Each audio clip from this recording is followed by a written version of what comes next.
Shalom Uvracha, paix et bénédiction à tout le monde. Nous allons avec l'aide de Hachem faire un cours adressé à la bonne adresse du Rav Eliyahu Rumi Zatzal, mon beau-père, qui est décédé ici donc à Marseille et qui a œuvré pour le judaïsme marseillais et qui a fait énormément de nefashot, c'est-à-dire qui a éduqué beaucoup d'âmes à l'unicité de Dieu, à garder leur foi, à progresser, s'élever tous les instants qu'il était vivant. Je voudrais parler de sa qualité, une des qualités, je pense la principale, c'est l'amour de soi pour les autres. À savoir, l'amour de soi, c'est la gestion de l'amour, qui est le contraire de l'égoïsme. L'égoïsme, c'est garder tout pour moi, c'est le moi inférieur, mais le don de soi et l'amour de soi, c'est savoir maîtriser l'amour. L'amour de soi. Dans le mot de soi, pas par égoïsme. Non. Parce que je maîtrise cet amour qui est en moi. Vous savez très bien que l'amour, elle vient d'une source. Cette source-là, c'est Dieu. Dieu unique. Ahava, Rahmanout, amour, miséricorde, compassion. Il y a une seule source. C'est le Créateur. Et il n'arrête pas, à chaque instant, de nous donner, de nous gâter, ne serait-ce que la vie, la respiration, de vivre, d'être venu dans ce monde. Il n'est pas aisé, il n'est pas facile d'être dans ce monde.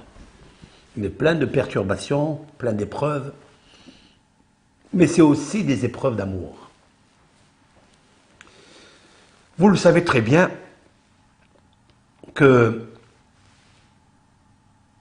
un jour, tout homme devra quitter ce monde et que son âme, qui est l'énergie qui est extraite de la source de Dieu, va revenir vers lui.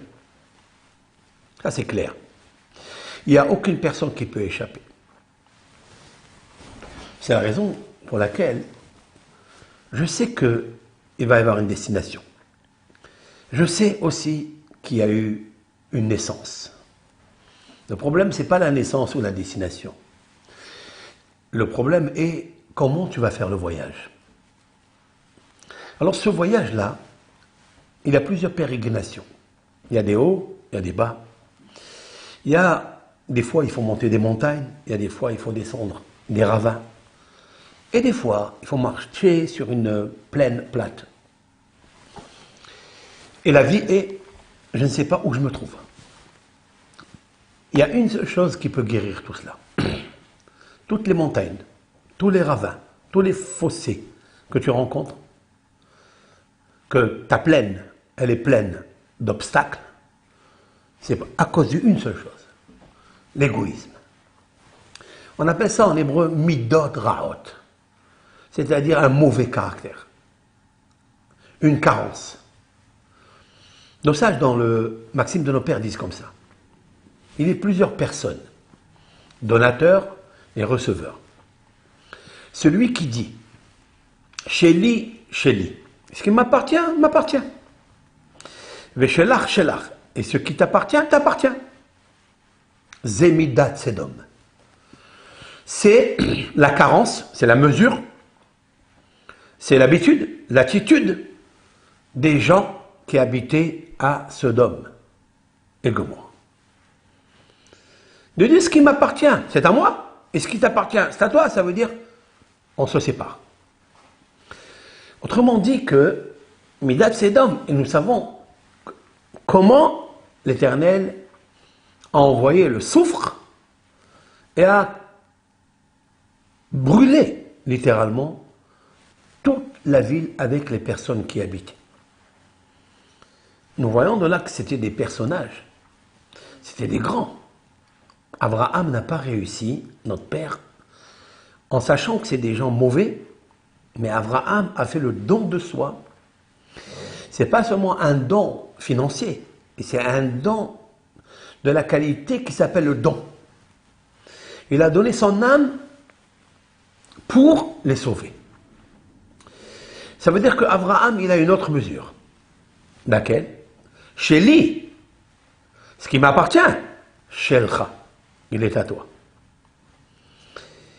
Ce qui m'appartient à moi, ce que j'ai, ce que je possède, ce que je maîtrise, Shelcha, il est à toi. Veshelcha, Shelcha. Et ce qui t'appartient, ça t'appartient. Je n'en veux pas. Autrement dit, je veille à ce que tu gardes ce que tu as. Abraham, hein, et moi, ce que j'ai, je te le donne. Ça dit. Ça s'appelle un homme pieux, un homme juste, un homme qui ressemble à Dieu. L'homme est né avec la ressemblance de Dieu dans ses qualités, de l'amour. L'amour se définit par le don. Mais pour donner, il ne faut pas qu'il y ait cette habitude de dire, oui, mais si lui, il ne me donne pas, si lui, il garde ce qu'il a, lui, et jamais il fait un don, jamais il m'aide, jamais, quand on est au restaurant, jamais il paye. Quand il vient à la maison, chez sa belle-mère, il amène jamais quelque chose. Ça ne te regarde pas, ça. Toi, tu dois dire, chez li, shelcha. Ce qui m'appartient à moi, profite. Et ce qui t'appartient à toi, garde-le. Et ça, grâce à cette qualité que Abraham avait, il a voulu sauver les gens de Sédom. Donc c'est une qualité principale qui est en fait l'action dans la foi. La foi, c'est très très bien, mais il faut avoir une vigilance. Et cette vigilance est une attitude, et cette attitude démontre que tu es en action dans la foi. La foi, ça n'est pas seulement de dire Dieu, tu es éternel, tu es grand, tu es le plus grand, tu es l'unique. Tout ça, ce sont des paroles. Mais ce qui incombe, ce que Dieu, Hachem, l'unique, il veut, c'est que tu le ressembles. Tu dois scruter, tu dois réfléchir. Qu'est-ce que fait Dieu pour moi? Ça veut dire que Dieu, il dit, ce qui m'appartient, t'appartient. Tandis que ce qui m'appartient, moi, Dieu, il t'appartient aussi. Combien des fois l'Éternel agit avec nous, et ça ce sont des lois écrites dans la Torah, malgré notre rébellion, malgré que nous avons tourné notre cœur de lui, malgré que nous avons dévoyé, malgré que nous l'avons oublié des fois. Mais Dieu, il te dit, moi je suis à côté de toi. Ça veut dire, ce que tu as fait, c'est à toi. Shelcha, shelcha. Ce qui est à toi est à toi. Je ne veux pas que tu me fasses ni des dons, ni des sacrifices. J'en veux pas de tous ces sacrifices-là. Ça ne m'intéresse pas. Par contre, ce que je veux, c'est que tu admettes quelque chose. Que moi, l'Éternel, je dis que ce qui m'appartient, je te le donne. Et ce qui m'appartient, je te le donne, pas seulement quand tu es bien avec moi. Quand tu écoutes, quand tu m'honores, quand tu m'exaltes, quand tu pries pour ma grandeur, pour mon honneur, même quand tu me déshonores, entre guillemets, même que tu crées des rivalités, tu as créé des statuts, et tu as oublié mon statut d'amour, quand même, je suis avec toi. Quand même, d'où il a appris ça, Abraham, de Dieu. C'est pourquoi il se bat, il fait un combat très dur avec l'Éternel, comme explique le Talmud et les Midrashim. Il se bat littéralement contre lui-même, c'est-à-dire contre l'égoïsme qu'un homme peut avoir. Un homme peut dire, écoutez, ces gens-là, de Sédom, tuent les gens. c'est des communistes, c'est la mondialisation. Ils veulent, eux, gouverner, chapeauter le monde et que tout le monde soit soumis à eux. Et si il y a des personnes qui ne les écoutent pas, eh bien, on fera tout pour les rendre malheureux. C'est ce qui s'est passé avec cette fameuse fille, on dit que c'est la fille de Lot, qui habitait là-bas, qui a donné un morceau de pain, un peu d'eau à un pauvre, et ils l'ont aperçu, ils l'ont attrapé, ils l'ont attaché et toute nue, et ils ont rempli son corps de miel, c'est bien ce miel-là, non? Et après, ils ont envoyé des ruches d'abeilles, où il y avait des abeilles, et ils l'ont picoté jusqu'à qu'ils l'ont tué. Vous savez quel cri il y a ici? Quelle cruauté? Pourquoi? Chélie! Là, ils ont vu autre chose, eux. Chélie! Ce qui m'appartient, m'appartient. Veshelcha, chélie. Et ce qui t'appartient, c'est à moi. Tu peux rien faire sans ma permission. Aujourd'hui, dans le monde, il y a cette idée de complot avec des têtes dans ce monde, des riches, qui ne cherchent que leur intérêt. Ce sont des conflits d'intérêts et en fait, à cause de ça, Dieu préserve. Il pourrait arriver ce qu'on appelle Midat Sedom, c'est-à-dire que Dieu peut envoyer, Dieu préserve le soufre à l'humanité. Vous voulez écouter ce que je suis en train de dire.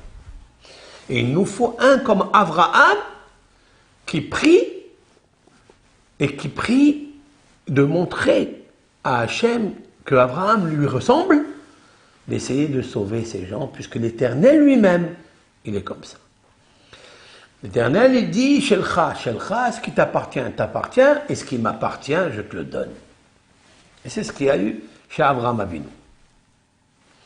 Ces qualités-là, une des qualités principales que notre maître, Rabbi Eliyahu Rumi Zatzal, alors, bien sûr, je tiens à raconter l'historique. Donc moi, je suis du Maroc, la ville de Rabat, toujours dans la joie et jamais rabat-joie. Et j'étais jeune, garçon, j'avais mon Talmud Torah, j'étudiais là-bas un peu de Torah, de Dikdouk, de grammaire, un peu de halachot, des lois. Gemara, je ne savais pas. Mishnah, je ne savais pas. J'étais jeune, parce que toute mon envie, tout mon désir était dans le football. Je jouais le football presque toute la journée. Après, je me suis dit, bon, la classe, c'est bien, mais c'est pas classe. Mais un bon footballeur, c'est classe, non? Et aussi, j'avais des amis qui ont réussi dans ce domaine, et j'ai dit, moi aussi, je vais le faire. Et puis, un de ces 4 matins, il y a une personne qui est un émissaire du Rav, donc moi, je ne le connaissais pas. Il envoie un chaliah, comme Eliezer, et il vient au Maroc, et comme ça, il parle à des familles pour envoyer leurs enfants à la yeshiva, à l'école en France. Et il nous a expliqué comment c'était, qu'il y avait le terrain de football et tout, etc. Nous, on a bercé dedans. Et c'est comme ça que mes parents, ils ont accepté. Et je suis venu à la yeshiva à 13 ans et demi. Et ici, dans la ville de Marseille, donc quand j'arrive, moi, la première des choses, c'est quoi? Je me suis mis en tenue de football. J'ai dit au surveillant, j'ai dit, où est le terrain, où est le ballon? Voilà comme je lui ai dit. Il m'a dit, le ballon c'est là-bas, mais c'est la récréation maintenant. Tu peux jouer, mais après, tu sais, c'est très bien ici, mais tu n'es pas venu pour jouer au football. Maintenant, il faut étudier la Torah, il faut étudier aussi les maths, etc. Et je lui ai dit, il n'y a pas de problème.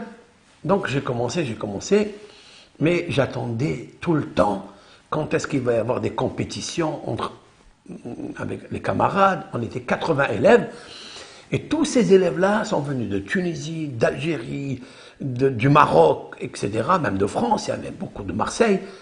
Et donc, on vivait un moment extraordinaire. Et il y a une seule chose que j'ai remarqué pendant ce temps-là, l'amour du directeur par rapport à ses élèves.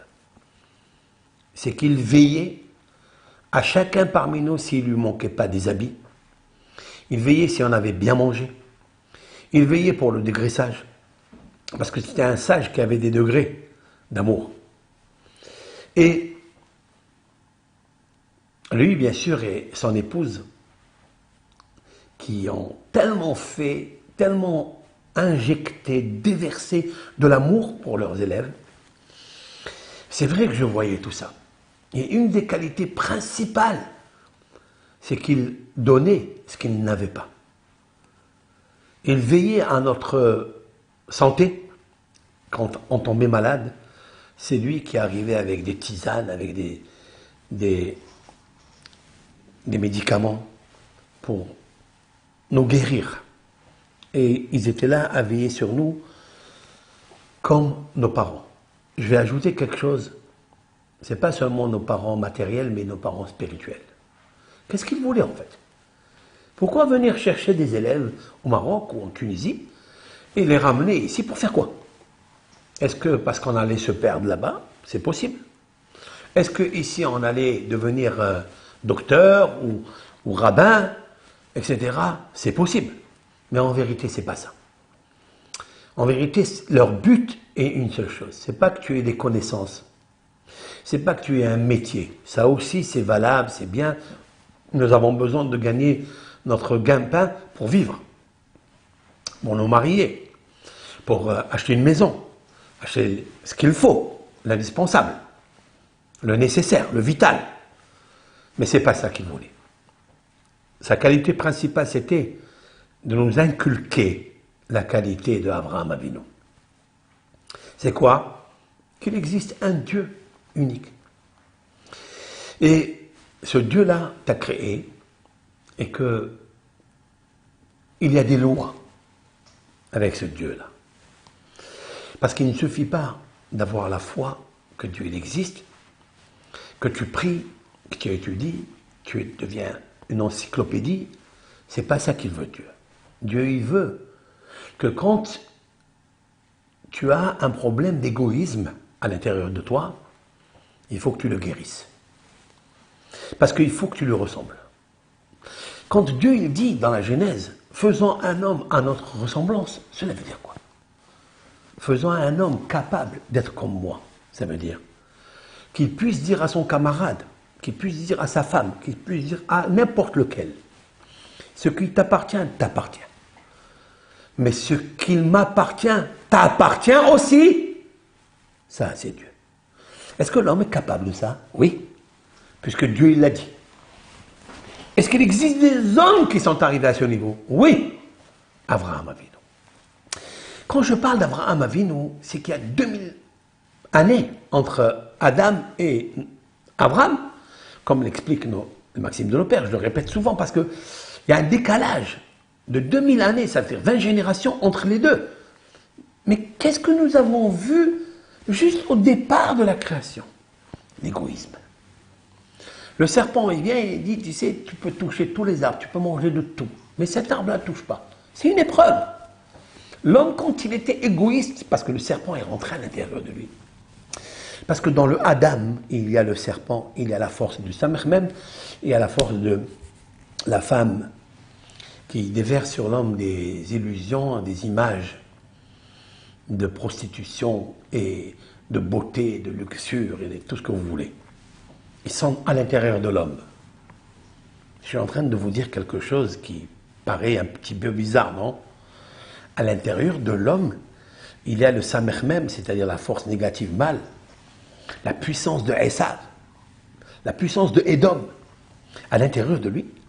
Et il y a aussi sa femme, sa femelle, quoi, si l'on peut dire ainsi, force masculine, féminine, pour traîner l'homme dans la boue, traîner l'homme dans la bassesse, dans l'infériorité, augmenter le moi inférieur et lui retirer le moi supérieur. Il y a à l'intérieur de moi. Oui, il y a à l'intérieur de toi. Je vais vous dire quelque chose.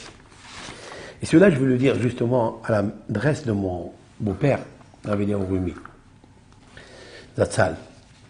Parce que c'est un dame qui a maîtrisé ces deux parties nucléaires négatives. J'ai pris le mot Adam, Je vais vous le marquer ici, comme ça vous allez le voir bien. Vous marquez le mot Adam. Voilà, j'ai pas mon technicien pour vous montrer tout ça. Je suis en live direct. Je vais marquer le mot Adam. Voilà.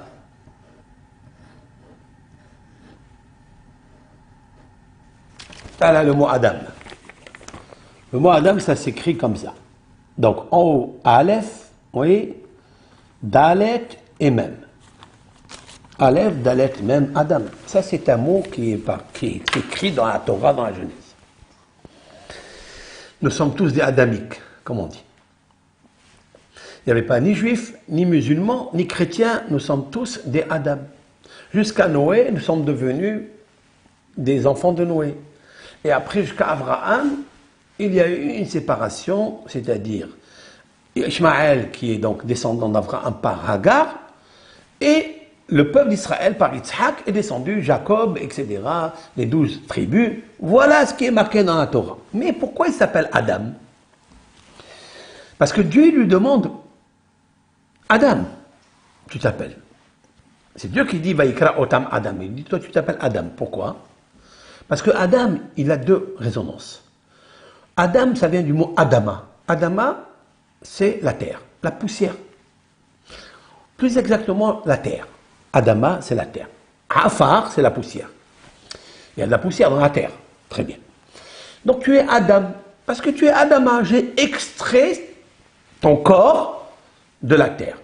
C'est-à-dire, il y a une combinaison entre une terre vierge et de l'eau que j'ai pris des océans qui ont été créés antérieurement à toi, à ta création. J'ai pris de la terre vierge, cette terre vierge d'où il l'a prise. Donc, il est allé à l'endroit où se trouve maintenant le Beth Amikdash, d'après notre tradition, d'après les Midrashim, et il a pris là-bas, là où il y a les autels de sacrifice. Et Hachem, il montre à Adam qu'il a pris cette terre vierge de là-bas. Pourquoi il l'a prise de là-bas? Pour le créer par la bonté de Dieu. Parce qu'il sait qu'il va fauter. Et donc, lorsqu'il fera teshuva, lorsqu'il reviendra à sa raison, à la conscience, il ira à cet endroit là-bas pour faire un sacrifice, pour se faire pardonner. Donc le pardon, il se trouve juste au-dessus de la terre vierge qu'il a créée. Ça veut dire qu'un homme, quand il réfléchit d'où il a été créé, il peut créer un sacrifice, il peut créer un autel de pardon. Mais juste, il faut qu'il le sache, qu'il y a un créateur qui l'a créé. C'est pourquoi il lui dit, tu t'appelles Adam. Mais il y a une autre résonance nucléaire. Adam veut dire domé. Il ressemble. Autrement dit, que l'Éternel, il a dit comme ça. Si je crée cet homme-là, Mina Elionim, c'est-à-dire des forces supérieures comme les anges, eh bien, il va tendre vers les anges. Si je le crée uniquement de la terre, il va tendre vers la terre. Et quelqu'un qui tend vers la terre, c'est-à-dire la matérialité, ça veut dire les forces d'illusion, parce qu'il pense que ce monde, il est habitable à jamais, et que jamais il va mourir. Comme dit le Zohar HaKadosh, que l'homme il pense qu'il va vivre dans toutes les générations. C'est comme ça qu'on pense tout. Et la preuve qu'on investit notre vie, on investit le côté ange qui est en moi, le côté supérieur qui est en moi, je l'investis pour des choses matérielles. C'est vrai ou pas? Et quand j'investis pour les choses matérielles, pour la chair, pour tout ce qui est matériel, ben j'oublie le côté supérieur. C'est normal, je deviens égoïste. Et à partir de là, comme j'ai investi les choses pour moi, donc je dis ce qui m'appartient à moi, c'est à moi. Et ce qui t'appartient à toi, ça peut être que à toi. Mais si mon appétit d'égoïsme, elle est en moi, elle est grandiose, elle est grande, elle est fleuve, elle est océan, parce qu'il y a la partie océan qui est en moi, l'eau. Parce que dans l'eau, il y a beaucoup de poissons qui poussent, il y a beaucoup de vie qui pousse. Il y a des vies négatives qui poussent en moi à cause ou grâce à l'eau. Et alors je peux dire encore plus, pas seulement ce qui m'appartient à moi, ça m'appartient, mais ce qui t'appartient à toi, ça t'appartient. Mais je dirais plus, ce qui t'appartient à toi, ça m'appartient. Et c'est la raison pour laquelle on arrive à voler ce qui appartient à l'autre. Parce que je dis ce qui t'appartient, en fait, c'est à moi. Mais ce n'est pas à toi. Bon sang, où est la logique? Où est la justice? Qu'est-ce qui arrive dans le monde? Qu'est-ce qui arrive dans le monde, non? Il arrive dans le monde que tu ne supportes pas ce que l'autre a. C'est un des commandements, le tahmod. Le commandement, il nous dit, le tahmod n'envie pas, ne convoite pas. Quelle est la source du convoitisme? La source, c'est ce que je viens de dire maintenant. Psychologiquement, il y a à l'intérieur de moi cet égoïsme très fort, que d'abord ce qui est à moi, c'est à moi, c'est clair, et ce qui est à toi, ça dépendra. Ça peut rester à toi si tu es sage. Mais si je vois quelque chose qui t'appartient, qui est très beau, comme ta voiture, ou comme ta femme, ou comme ta truc, alors là, je ne peux plus résister. Pourquoi tu ne peux plus résister? Pourquoi tu ne vois pas que c'est le mal, c'est l'iniquité, c'est le vol, c'est le viol? Non, ça ne m'intéresse pas. Je suis imbu par mon égoïsme et je peux arracher même ce qui t'appartient. Adam Arishon, Dieu lui dit, ne mange pas de là. Et le serpent, il lui a dévoilé, ce qui t'appartient, t'appartient, ce qui t'appartient pas, t'appartient. Donc Dieu lui dit, je te donne ça, je te donne pour toi. Mais ça t'appartient pas. C'est à moi, touche pas. Qu'est-ce qu'il a fait Adam? Qu'est-ce qu'elle a fait Hava? Ève, elle est partie, elle a pris ce qui appartient à Dieu. D'accord? Et depuis, les générations, ils descendent et ils se révoltent et se rebellient contre eux. Première histoire. Un coup d'État. Première histoire. Quelle histoire? La Torah, comme ça, elle ouvre le livre. Vous pouvez lire chaque texte. Caïn, il tue son frère Abel. Pourquoi? Parce que ce qui t'appartient m'appartient. Caïn est né avec une jumelle. C'est-à-dire, quand Ève est tombée enceinte, elle est tombée enceinte de Caïn et d'une sœur. Lorsque Abel, sa mère est tombée enceinte, il est né Abel plus 2 jumelles. Et Caïn a pris les jumelles et il a dit, je vais me mêler, je vais mettre du jus. Donc il lui a dit à Abel, écoute, moi je suis le premier-né, donc ce qui m'appartient, la fille avec laquelle ma sœur, qui est née avec moi, ça c'est à moi. Mais comme je suis le premier-né, tu me dois me donner une des sœurs qui sont nées avec toi. C'est ma sœur. Alors, dans la moi. Et Abel il dit, pourquoi? Si Dieu voulait ainsi, il n'aurait pas fait de différence. Ou bien, il aurait donné naissance à 2 sœurs avec toi. Tu crois pas en Dieu? Alors Caïn lui dit, non, je ne crois pas en Dieu. Comment tu ne crois pas en Dieu? Il dit, il n'y a pas de Dieu, il n'y a pas de jugement, il n'y a rien. Mais qui peut parler comme ça? Par quelle force? Quelle est la source? D'où vient cette source? Comment l'expliquer? C'est très simple. Chélie, la fille qui est née avec moi, c'est à moi ça. Véchelcha, est-ce qui t'appartient à toi? Chélie, c'est à moi. Pourquoi? Parce que je vais le promener. Et un homme, pour arriver à ça, il a toujours une préface, il a toujours une bonne introduction. Il faut qu'il argumente le geste, l'action, le comportement, l'attitude. Sinon, c'est impossible. Et le Satan, la force du mal, elle te met l'attitude. Elle te donne l'argumentation. Elle te donne la raison. Elle te donne la logique pour faire une chose pareille. Vous voyez, c'est une vérité qui n'est pas une vérité. Et la foi, elle a disparu. Dieu, je ne le connais pas. Il s'est levé, il a tué son frère. Vous voyez que le crime, la Torah, elle nous dit, faites attention à ça. Ce qui t'appartient, ça doit t'appartenir. Ok. Mais tu peux dire à ton camarade, ce qui m'appartient, ça t'appartient. Et ce qui t'appartient à toi, ça t'appartient à toi. C'est difficile de dire ça, non? Quel est le problème de ce monde-là? Pourquoi on peut laisser des milliers d'êtres humains au chômage? Pourquoi on peut entraîner des gens dans les rues, et même des SDF qui meurent dans les rues? Pourquoi? Parce que tous les grosses têtes, ils disent, ce qui m'appartient, m'appartient. Et ce qui t'appartient, parce que la logique, l'amour de Dieu doit répandre dans le monde, ça t'appartient. Et non, même ce qui t'appartient, je te le prends. Et tu es sous ma botte, tu es sous ma tutelle. D'où s'est sortie cette force négative? Cette pulsion mauvaise? D'où? Caïn et Abel. Et d'où s'est sorti Caïn et Abel? Hav, Eva, Ève et Adam. Parce qu'ils ont dit, nous prendrons même ce qui appartient à Dieu, c'est-à-dire ce qu'il nous a interdit. Et ainsi de suite jusqu'à la fin de la génération de Noé, c'est-à-dire le déluge. C'est ce qui se passait. Ce qui m'appartient, m'appartient, et ce qui t'appartient, je le prends.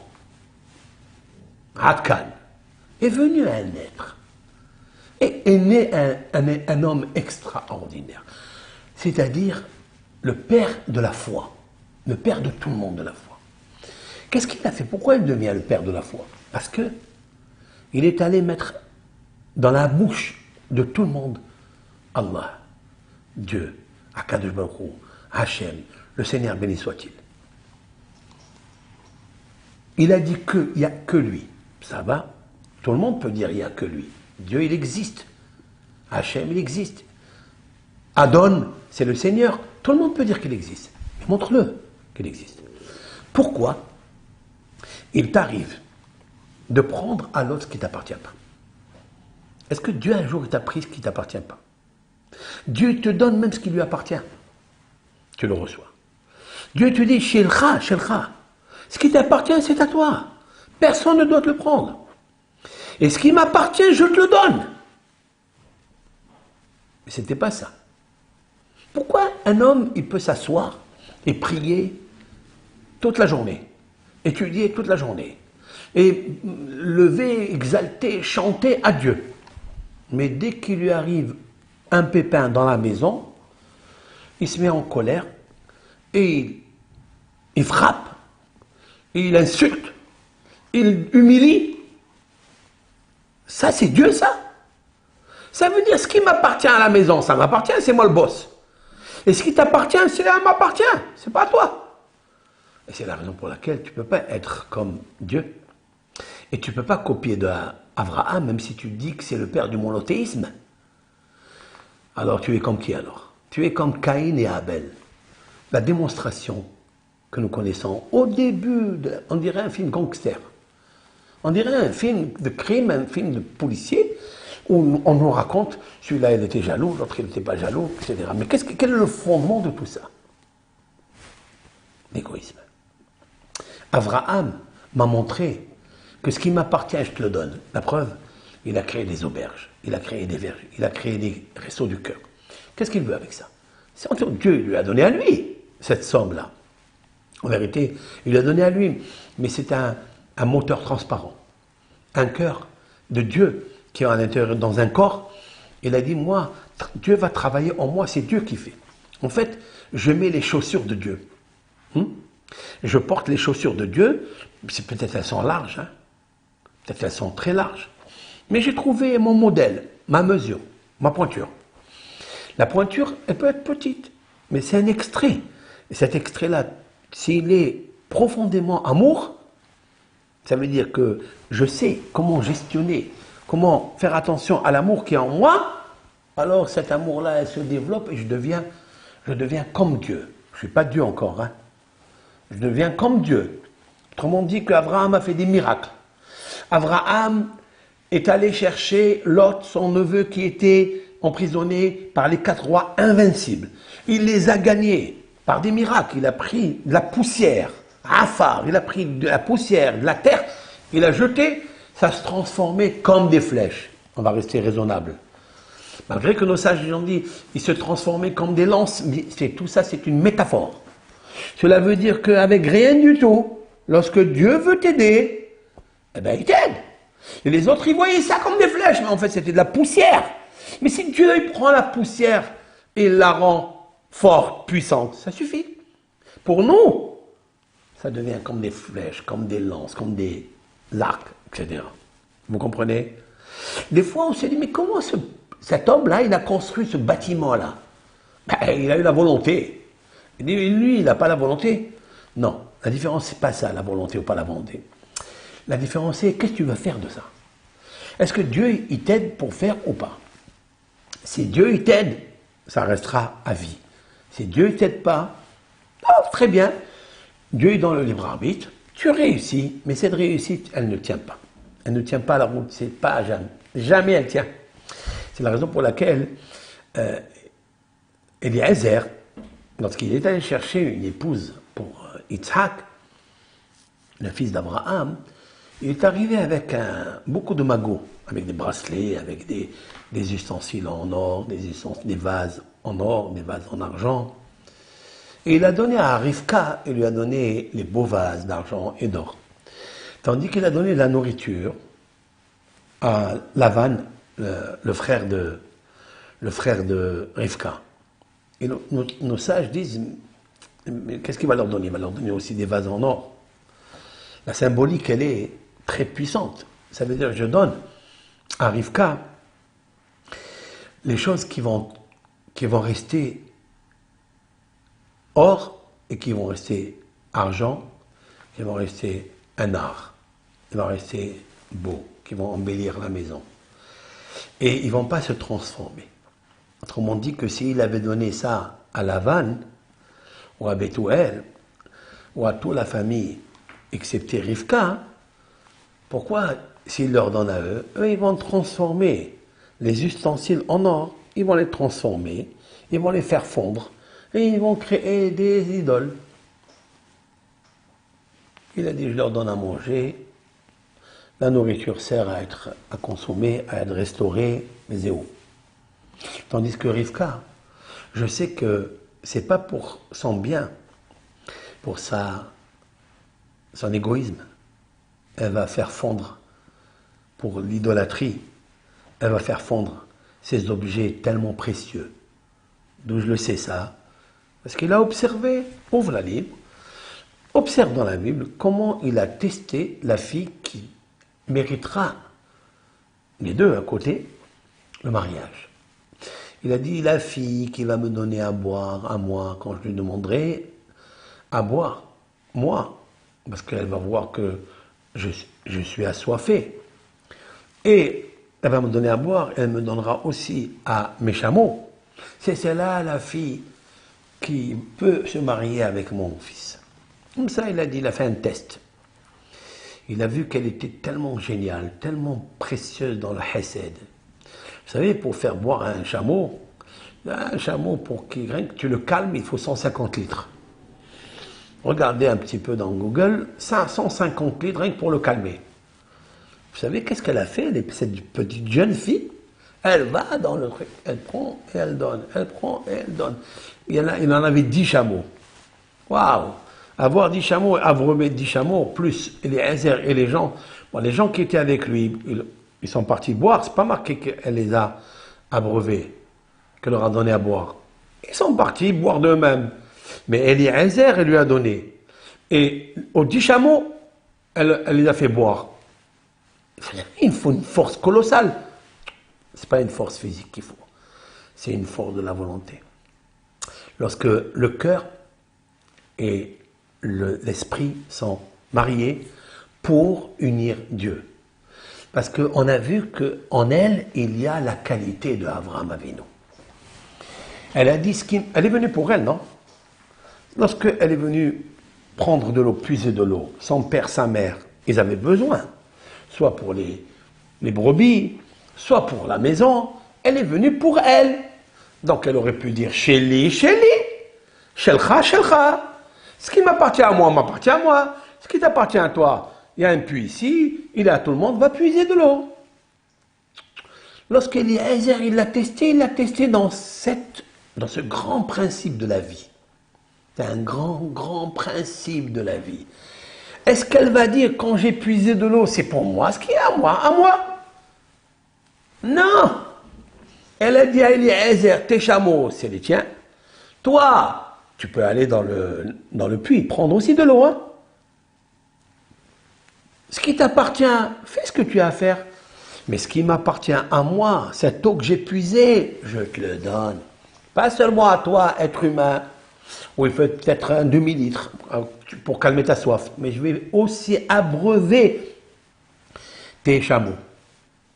Donc il a vu qu'en fait, elle était la qualité principale de Abraham Avinu. Il a dit, waouh, là je peux donner Yitzhak. Yitzhak qui est né dans cette ambiance, dans cette viva, dans cet entourage, parce que l'entourage, il sert énormément. Je vais vous parler bien de ça. En fait, qu'est-ce qu'il a fait Yitzhak, Eliezer? Immédiatement, il lui met les bracelets. Ces bracelets-là, ils pesaient 10 pesants d'or, pesant de shekel, de kesef. Il y a deux bracelets, tsemidim, c'est ça. Et il y avait un nezem zahav, il lui a mis une boucle d'oreille en or sur le nez. À l'époque, c'est ça, comme ça il était. Pourquoi il lui a fait ça? Ça, c'est la première question. Elle a choisi quoi lui donner. Nezem zahav, c'est-à-dire, c'est des boucles d'oreilles en or qu'il a posées sur son nez. Et Shnei Tsemidim, Asara zahav mishkalam, qui pesait 10 poids d'or, leur poids. Et nos sages, ici de suite, ils disent, ah, ça ressemble à quoi le poids de 10 poids or, ça ressemble aux 10 commandements. Tiens, 10 commandements ici, qu'est-ce que ça va, les 10 commandements maintenant? C'est bizarre, non? Il dit, tu sais pourquoi il lui a donné ça? Parce qu'elle va accomplir les 10 commandements. Les 10 commandements ne sont pas là encore. Les 10 commandements, ils sont venus bien après. Il avait une 16e génération. Ça veut dire 6 générations après Abraham. Puisque de Adam jusqu'à Abraham, il y a 20 générations.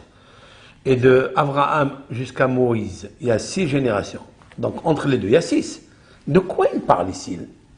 Il lui dit, tiens, je te donne un Nezem Zahav, ça c'est pour le Dieu unique. Et le poids de 10 poids, mesure d'or, par rapport aux 10 commandements. C'est comme ça que Rashi, au nom de nos sages, il apporte. À Botaï. C'est pas une plaisanterie, ça. Mais c'est pas encore né. Ils sont pas encore là, le désert. Il n'est pas encore là, la sortie d'Égypte. C'est une génération qui vient 6 générations après. Et là, nos sages, ils postent. Ils disent, ça n'est pas fortuit. Pourquoi c'est marqué? Pourquoi la Torah, elle nous détaille qu'est-ce qu'il y avait? Une boucle d'oreille en or et 2 tsemidim, bracelets sur sa main, parce que ces 2 bracelets, c'est comme les 2 tables de la loi, et qui pesaient 10 poids d'or, parce que c'est 10 commandements. Ça marche pas, ça. Ben, ça va, ça marche pas. Ok. Alors pourquoi la Torah nous l'a dit? Peu importe s'ils avaient 20 poids en or, si c'était 2 boucles d'oreilles, ou s'il lui a même pas donné de boucles d'oreilles. Ça, c'est la première et deuxième question. La troisième question, il lui demande après, Batmiat, tu es la fille de qui? Mais est-ce que, il lui ajoute, il lui a dit, est-ce que tu as un endroit où je puisse dormir une seule nuit? Et elle lui répond. Elle lui répond, nous avons à la maison pour dormir plusieurs nuits. Et tu ne vas pas t'ennuyer. Et tu me demandes la fille de qui? Eh bien, je suis la fille de Bethuel. Et je suis la fille de Bethuel que Nahor, le frère d'Abraham, donc c'est sa famille, il s'est marié avec Milka, et Milka, elle a engendré Bethuel, et moi je suis la fille de Bethuel. Voilà. Très bien. Alors il a dit, maintenant je peux savoir que l'Éternel, vraiment il a exaucé mes paroles. Et je vais accomplir la mission de mon maître Abraham, je vais l'accomplir comme il se le doit. Donc il se précipite, il va, il rentre, il ne mange pas, il parle, il dit je suis le serviteur d'Abraham, il explique et après là-bas il change l'affaire. Là-bas il dit, j'ai demandé à la fille comment elle s'appelait, où elle était, et puis je lui ai mis les bracelets et plus la boucle d'oreille. C'est faux. C'est pas comme ça que ça s'est passé. Pourquoi elle a interchangé? Nos sages, ils vont se poser la question. C'est vrai que quand on lit la Bible, peu importe qu'est-ce qu'il a dit, qu'est-ce qu'il n'a pas dit, non. Ça vient avec une ordonnance. Cette ordonnance, il y a le petit A, le petit B, le petit... Ça ne vient pas comme ça en désordre. Jamais. C'est ça la Torah de Hachem. C'est une prophétie. Pourquoi ces versets ils sont inversés? Et des fois ils sont controversés. Pourquoi? Il n'y a rien qui est inversé, il n'y a rien qui est controversé. Je vous explique. En vérité, quand il lui a donné les bracelets et il lui a donné la boucle d'oreille, c'était pas parce qu'elle était la fille de la famille d'Abraham. Il ne le savait pas encore. Il ne le savait pas du tout encore. Il lui a donné à juste titre parce qu'elle était une fille, peu importe laquelle, qui avait du bien en elle, qui avait l'amour d'autrui en elle. Il ne sait pas il se peut que cette fille-là, à qui il demande, et il lui donne de l'eau, et donc pour ses chameaux, il se peut que c'est une fille qui n'a rien à voir avec la famille d'Abraham, pour laquelle il est venu, pour le marieur entre Yitzhak et une des enfants de la fille d'Abraham, la famille d'Abraham. C'est pas pour ça. Eliezer, c'est le prototype d'Abraham. Eliezer, il est éduqué à voir son maître, à tout donner, même ce qu'il n'a pas. Il est prêt à donner tout. Ce qui t'appartient, garde-le. Mais ce qui m'appartient, je peux aussi le garder. Mais je ne le garde pas, je te le donne. Et ça, c'est grandiose. Eliezer, il dit, maintenant, je vois une fille, peu importe laquelle, qui a une qualité très, très, très belle. De ne pas garder ce qu'elle a puisé pour elle, mais de donner, de donner, de donner. Maman me dit chameau. Alors il a dit, pour cette fille-là, je vais sortir une boucle d'oreille, je vais lui mettre dans le nez. Ça, c'est pour moi. Et je vais sortir 2 bracelets qui ont un poids de 10 shekalim, c'est-à-dire qui pèsent 10. Ça, c'est pour les chameaux. Les chameaux, ils sont 10, je vais lui donner un poids de 10. Et alors pourquoi il ne lui donne pas 10 poids? Pourquoi il lui donne 2 bracelets? Parce que les 2 bracelets vont ressembler aux 2 tables de la loi. Et toujours, à table, il faut des lois. C'est pour ça que ça s'appelle les tables de la loi. Il faut toujours raconter des lois à table. Et c'est pour ça qu'il n'a pas voulu manger avant de raconter les tables de la loi. C'est-à-dire, les tables de la loi, c'est la foi. À quel moment tu as la foi? C'est quand tu fais la loi. Je dis toujours, la foi, c'est pas elle qui donne la loi. Vous avez des gens qui croient en Dieu, qu'il est unique, qu'il est ceci, mais ils ne font pas la loi encore. Lorsque tu pratiques la loi, c'est quoi la loi? Ben, la loi, c'est de ne pas être égoïste. La loi, c'est de ne pas lever ta main sur ta femme ou sur tes enfants pour rien, ou te mettre en colère. Ça, c'est pas la foi, ça. Il y a une loi qu'il ne faut pas. Il y a une loi qu'il faut aimer l'amour. Il y a une loi qu'il faut augmenter la paix. Tu n'augmentes pas la paix. À chaque petit instant, quand on t'enlève, soi-disant, c'est une illusion qu'on t'enlève ce qui t'appartient, tu ne te maîtrises plus. Parce que tu ne maîtrises pas l'amour. La maîtrise de soi pour gagner la haine, ça n'est pas la peine de travailler sur ça. Travaille sur la maîtrise de l'amour qui est en toi. Et la maîtrise de l'amour, c'est une loi, ce n'est pas une foi. Je dis toujours que la foi ne donne pas la loi. Pas parce que tu as la foi que tu es religieux. Tu pratiques les lois de Dieu. Jamais. Il y a des gens qui disent, nous je crois en tel et tel. Et ils ne pratiquent même pas les lois noahiques. Ils font de l'idolâtrie, c'est interdit. Ils vont, ils prennent un morceau de viande de la bête. Ils volent. Où ça alors? Où sont les lois de Noah? Il n'y a pas. Il y a des gens qui disent, je prie à Dieu, à Hachem et tout, et ils volent. Et ils font des bêtises. Et ils se trompent. Pour l'instant, tu ne fais pas la loi, mais j'ai la foi. Si à la fois tu as la foi et tu voles, et tu ne fais pas la loi, alors c'est bien, donc, comme la loi, c'est elle qui est dans la foi. Quelqu'un qui pratique, il augmente sa foi. Quelqu'un qui se maîtrise. Quelqu'un qui est donateur de l'amour, alors il a la foi. Pourquoi? Parce que loi, l'apostrophe, donne le foie gras. C'est la loi qui donne le foie. Vous comprenez?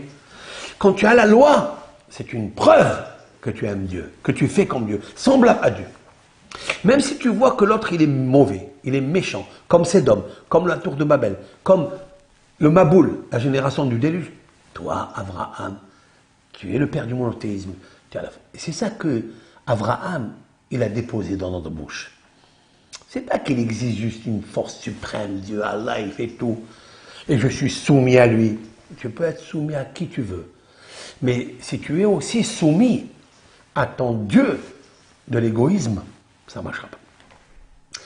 Alors Dieu, il ne te regarde pas. C'est-à-dire que pendant que tu fais ça, c'est une image, hein, il ne te regarde pas, c'est dommage. Eliezer, il a vu Abraham agir. Et de lui-même, de son propre chef, il a pris ces bijoux-là et il les a donnés à une fille qu'il ne connaît pas, qui peut être, c'est pas la fille pour laquelle il est venu. Ça peut être une fille de cet endroit-là, qui n'a rien à voir avec le shidduch, avec le mariage. Du tout. Il a vu juste les qualités d'Abraham.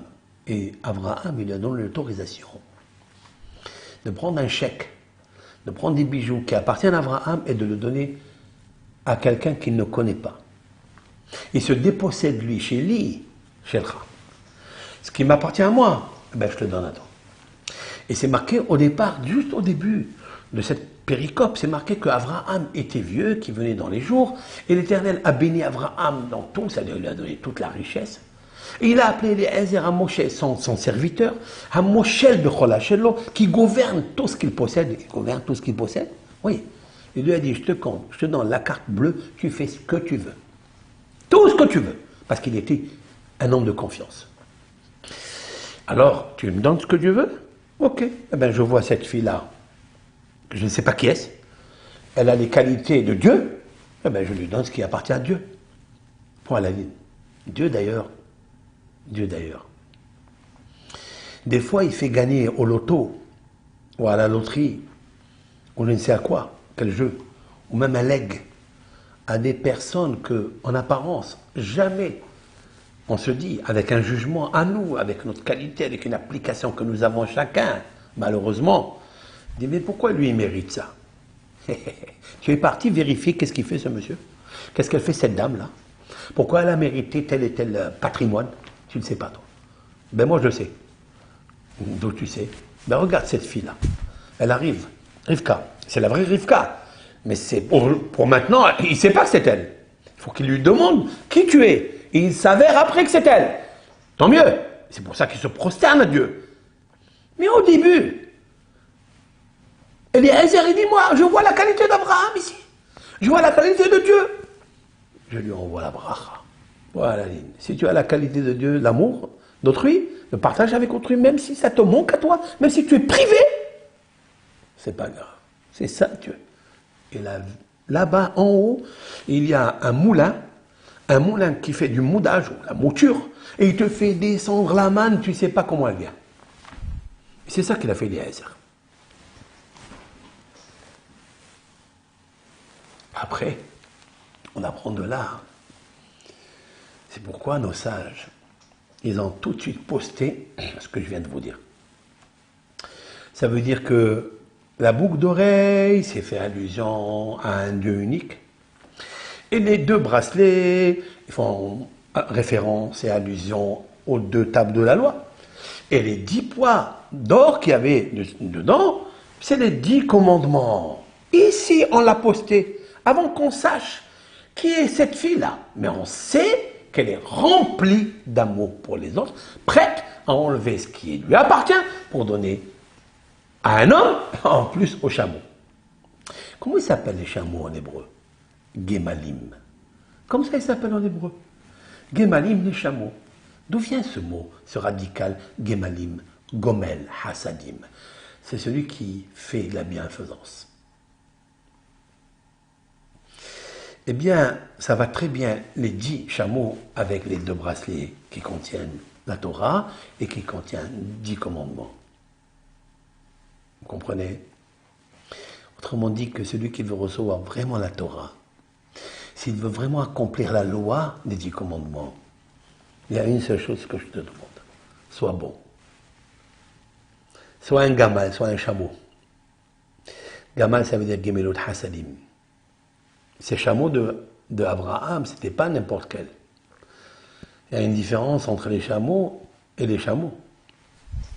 Ceux d'Abraham, ils étaient muselés, ils avaient le masque. Ce masque, il leur a mis pour ne pas brouter et paître dans les champs qui ne leur appartiennent pas. Pourquoi? Shelcha, c'est pas bon. Ce qui m'appartient, m'appartient, ce qui t'appartient, t'appartient. C'est pas bon. Mais Shelcha, ce qui m'appartient, c'est à toi. Et ce qui t'appartient, c'est à toi. C'est pour ça qu'Abraham, il a muselé ses chameaux pour ne pas qu'ils prennent des choses qui ne leur appartiennent pas. Et pourtant, Abraham, c'est le grand personnage. Abraham, c'est un des rois de l'époque où tout le monde l'appelait le Nassi, le président de tout. Il y avait des êtres humains malades qui venaient chez Abraham pour lui demander conseil, comment on guérit telle et telle maladie. Il y avait des rois qui venaient lui demander conseil. Qui a assisté à l'enterrement d'Abraham? Qui? Toute l'ONU de l'époque. C'est-à-dire que les 70 nations sont venues lui rendre hommage à Abraham Avinu. Pourquoi? Parce qu'il savait que c'est un homme qui est bon.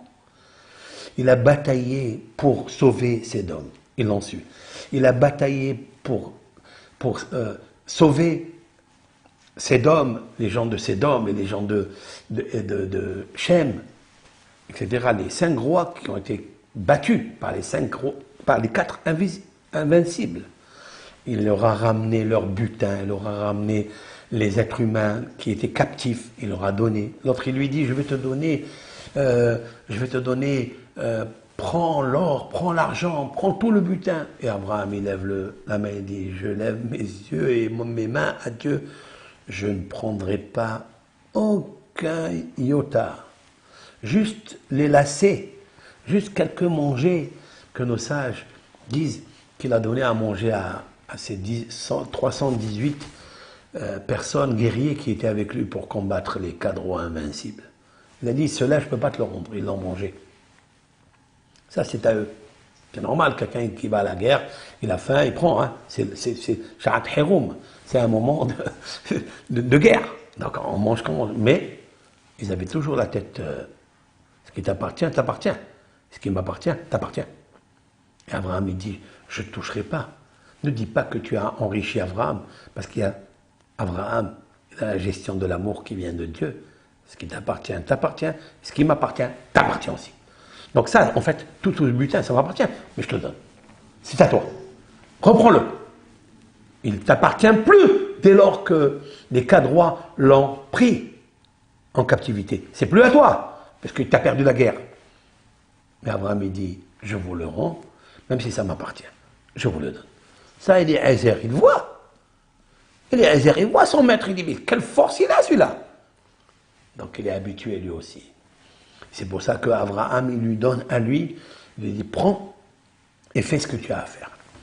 Il est là, on tire la leçon que une personne qui fait le hesed, qui fait le bien, il faut se prosterner devant lui. Alors qu'est-ce qu'il a fait, Eliezer? Il s'est prosterné devant cette qualité de cette femme-là, de cette jeune fille qui est extraordinaire, qui ressemble vraiment à son maître. Et son maître, c'est le père.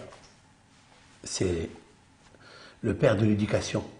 Éducation, pas de la connaissance, pas de la force du corps, la beauté du corps, non. La beauté de l'âme, l'amour. Âme, amour. Et l'amour, voilà comme elle est définie dans la loi.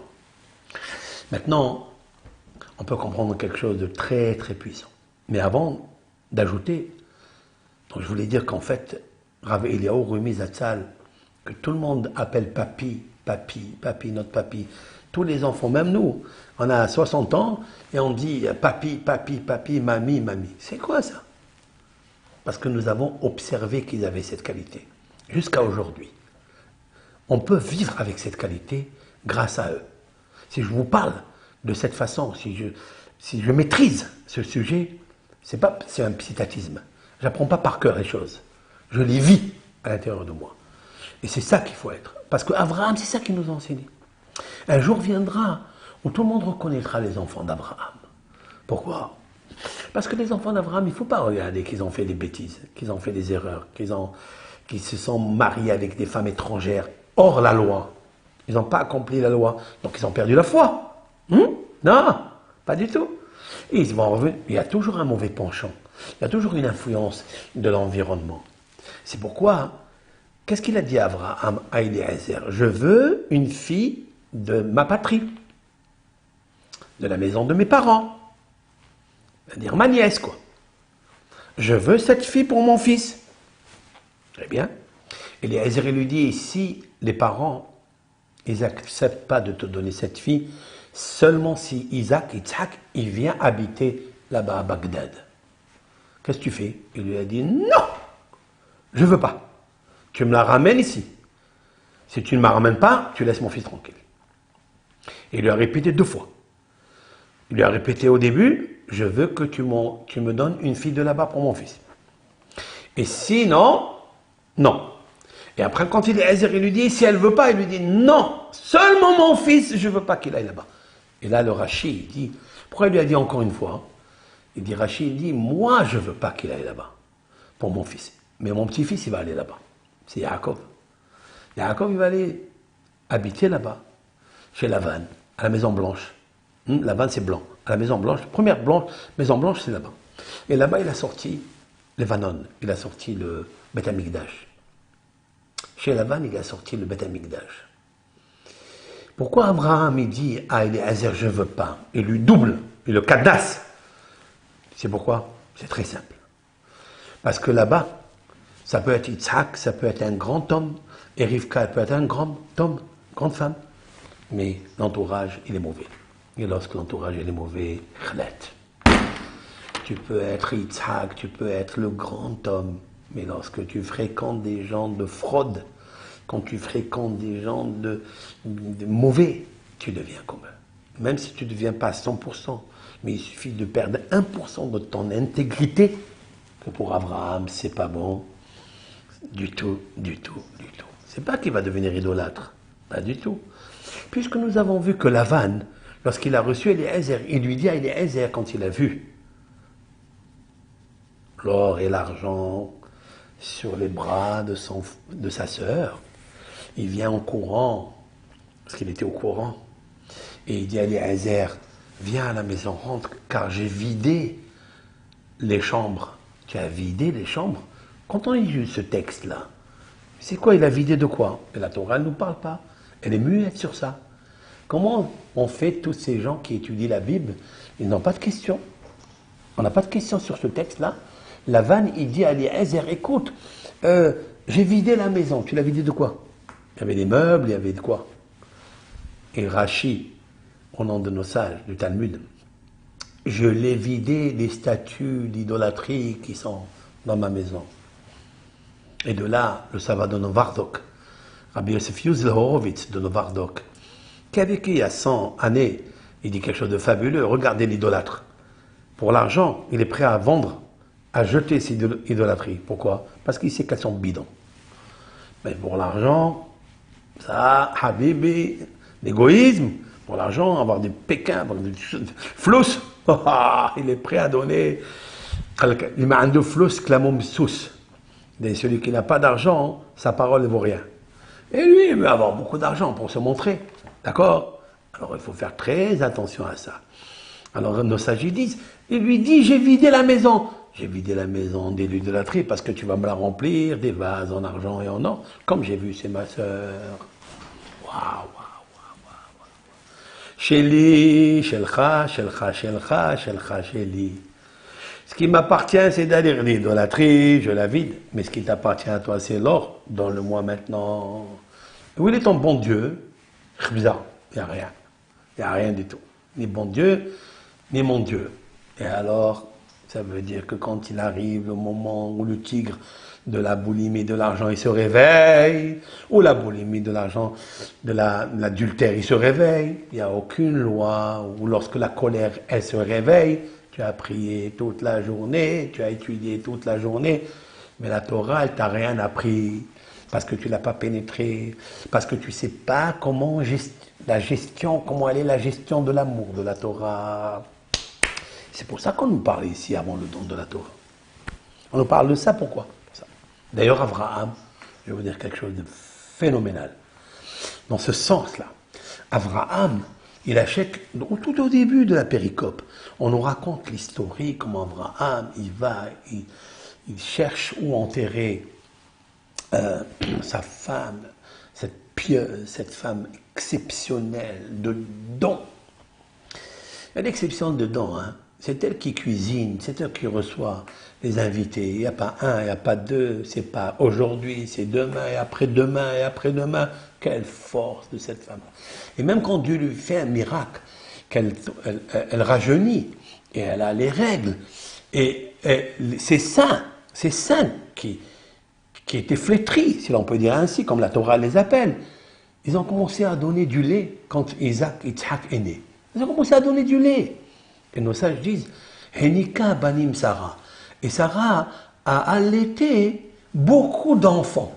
Beaucoup d'enfants? Qu'est-ce que ça veut dire? C'est une faute d'orthographe ici. Elle a un fils, il vient de naître. Elle a eu un miracle, elle, pour allaiter son fils. Non, la Torah, elle dit, Henika. Elle a allaité banim. Chers amis, de tous les courants, quand vous lisez ce texte, vous n'avez pas de questions? Comment on va répondre ça? Comment on va répondre à ça? Et nous, dans notre Sefer Torah, dans les rouleaux de la Torah qui sont dans l'arche, tous les Sefer Torah, tout le livre du Sefer Torah, chez tout le monde, il y a le mot « elle a allaité des enfants ». Des enfants? Même chez les libéraux, qui font de la Torah comme ça et comme ça, qui ne croient pas au Talmud, d'accord? Mais si vous ouvrez la Torah chez eux, il y a ce mot « banim ». Alors qu'on sait très bien qu'elle avait qu'un garçon. Qu'est-ce qui s'est passé? Nos sages disent que toutes les femmes qui n'avaient pas de lait à donner à leur bébé, eh bien, elles sont venues chez Sarah, lui dit, tu peux nous donner un peu de lait pour allaiter nos enfants? Elle a dit, donne-moi l'enfant, c'est moi qui vais l'allaiter. Ce qui m'appartient, t'appartient. Ce qui t'appartient, t'appartient. Voilà le secret de la vie. Ça, c'est puissant, ça. C'est très profond et c'est simple. Elle a donné à boire son lait. Alors, qu'est-ce que ça veut dire? Qu'est-ce qu'il a fait Dieu? Il a rendu ses seins comme des océans remplis de lait. Pourquoi? Parce que quelqu'un qui s'occupe de l'autre, quelqu'un qui donne à l'autre ce qui lui appartient, et il ne profite pas de ce que l'autre a, en lui disant ce qui t'appartient, c'est à toi. Ne me fais pas de cadeau, j'en veux pas. Mais moi, ce qui m'appartient, je te le donne. Ça, c'est extraordinaire. Dieu, il dit, je te rends tes seins comme des fleuves de lait. Et j'ai pas besoin, Rav. Hachem, j'ai pas besoin. Donne-moi juste du lait pour mon fils. Alors il lui dit, c'est laid ce que tu es en train de dire. C'est très laid. Pourquoi? Parce que j'ai un palais en haut. Et quand quelqu'un, il abonde ce qui lui appartient pour l'autre, et il fait nourrir l'autre, je lui donne la baraka, la bracha, l'opulence, je lui donne la pranassa, l'abondance. Mais j'ai pas besoin. De toute façon, l'abondance, c'est pas pour toi. Toi, tu as qu'un enfant avec 1 litre de lait, tu peux le nourrir. C'est vrai? L'abondance, il ne te la donne pas à toi. Enika, Banim, Sarah. Sarah a donné à manger, à boire à des enfants, tous les enfants. En plus, quand tu agis de la sorte, c'est marqué que jusqu'à présent, il n'y avait aucun sourire dans le monde. Personne, on a vu les catastrophes de toutes les générations. Quand tu regardes avec émotion, tu n'as que déception, désolation. Mais Caïn tue Abel parce qu'il veut prendre. La tour de Babel, ils veulent prendre. Sodome et Gomorrhe, ils veulent prendre. La tour pas la tour, la génération du déluge, ils veulent prendre. Eh ouais, il faut qu'il naisse quelqu'un qui fait sourire le monde. Sarah. Allez à Shalom, Sarah. Parce qu'elle a la croyance en Dieu, pas seulement dans la foi, dans la loi, cette loi que je viens vous dire, de l'amour. Elle a l'abondance de l'amour. Elle ne s'arrête pas à elle. Elle ne s'arrête pas à acheter une robe. On ne parle pas du vestimentaire de Sarah. On parle de la beauté de Sarah. Mais qui l'a fait belle? à cette dame avec une grande âme. Qui? C'est la qualité de l'amour, du don. Pas seulement ce qui ne lui appartient pas, elle ne le prend pas, mais ce qui lui appartient, elle le donne aux autres. Alors, il est né Yitzhak. Qu'est-ce que naît un sourire?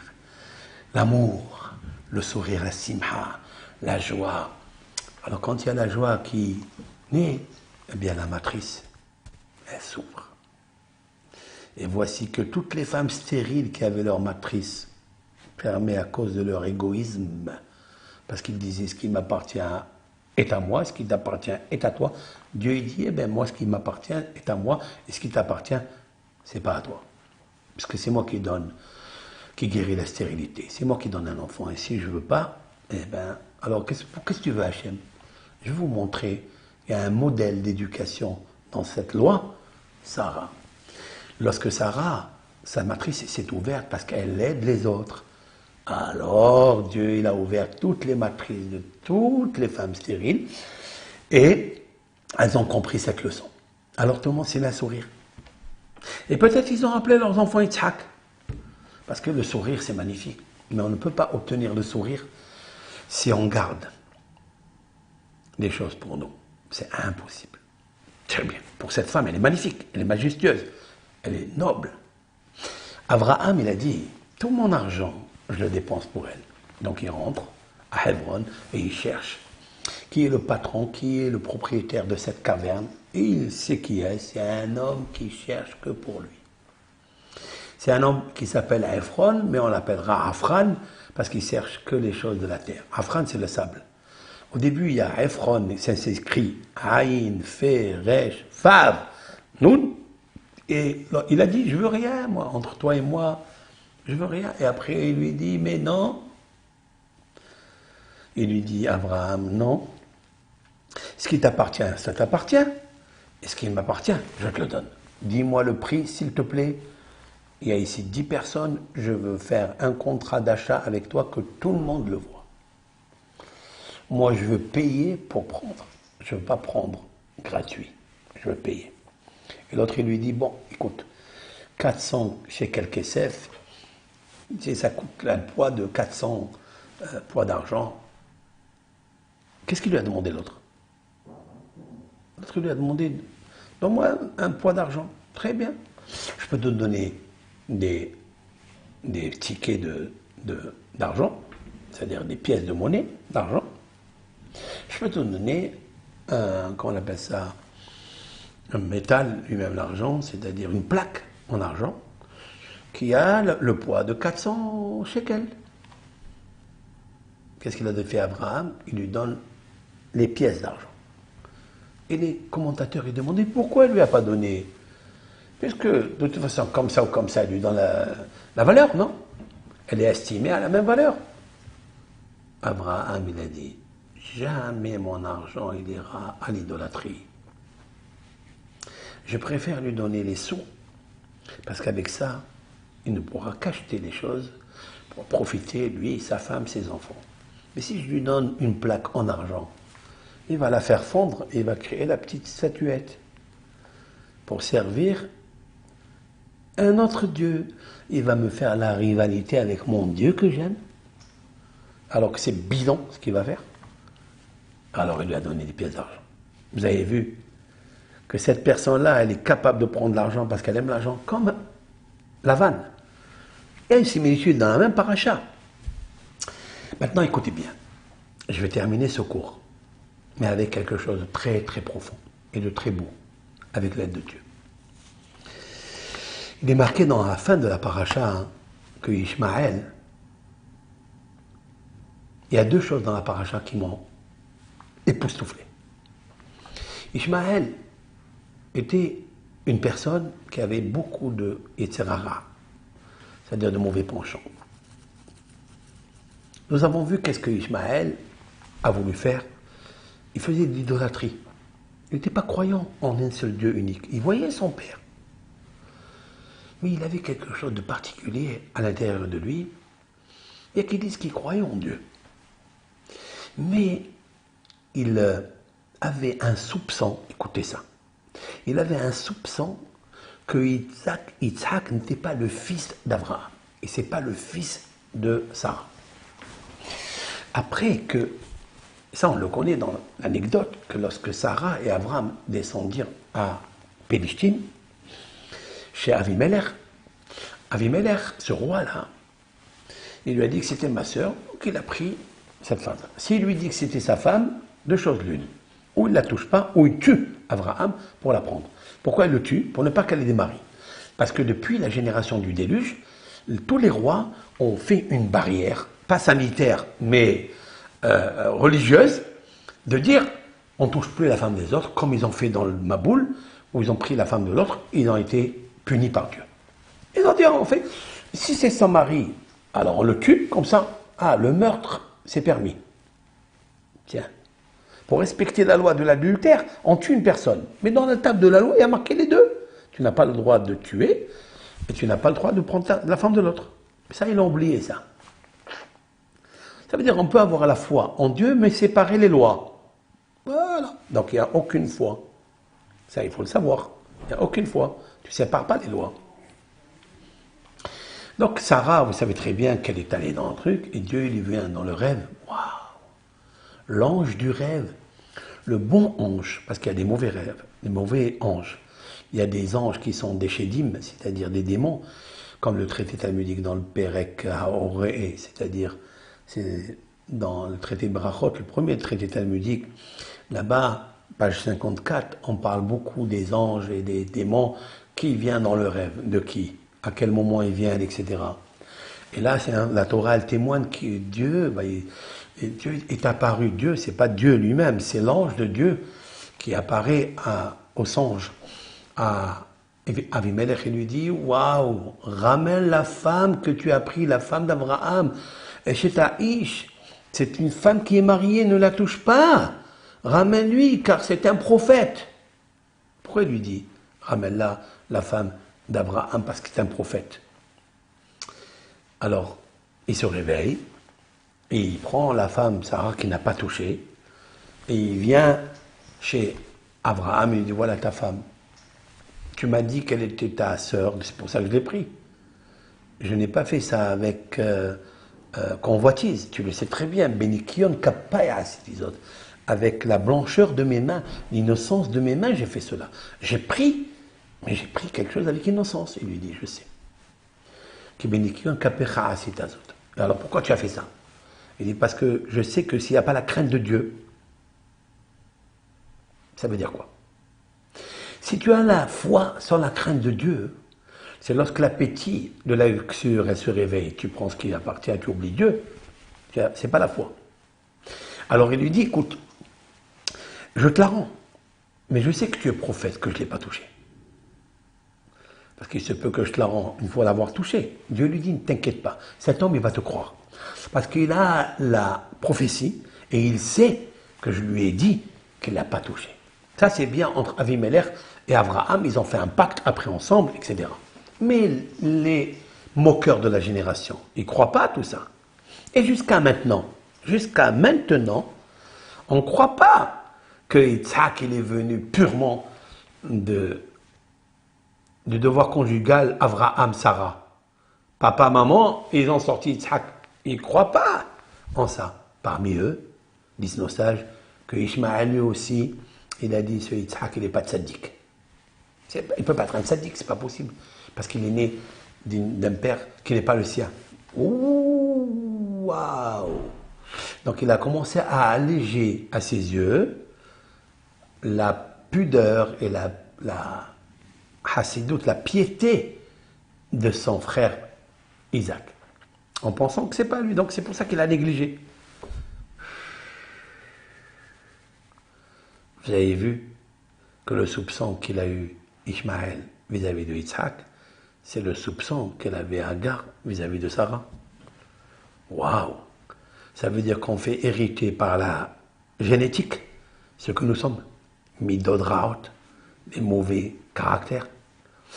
Agar, quand elle est tombée enceinte pour le premier rapport, alors que Sarah, ça fait 75 ans qu'elle a pas, alors qu'elle est tzaddiket, que tout le monde dit qu'elle est vraiment pieuse et tout, elle est ba'alat hesed, elle a la foi en Dieu, elle fait tout pour les autres. Mais Agar, elle a soupçonné qu'elle n'était pas tzaddiket. Elle a dit non. Si elle était tzaddiket comme moi, elle serait tombée enceinte du premier rapport. Mais ça, c'est ce qu'elle a dit ici. Avec ça, la Torah, elle témoigne que Sarah, elle a vu qu'elle a allégé la pudeur et la piété de Sarah à ses yeux. C'est ce qu'il a fait son fils. Ishmaël, c'est la même chose. Ishmaël, Yitzhak, c'est pas du judaïsme, c'est pas d'Abraham, ça. Très bien.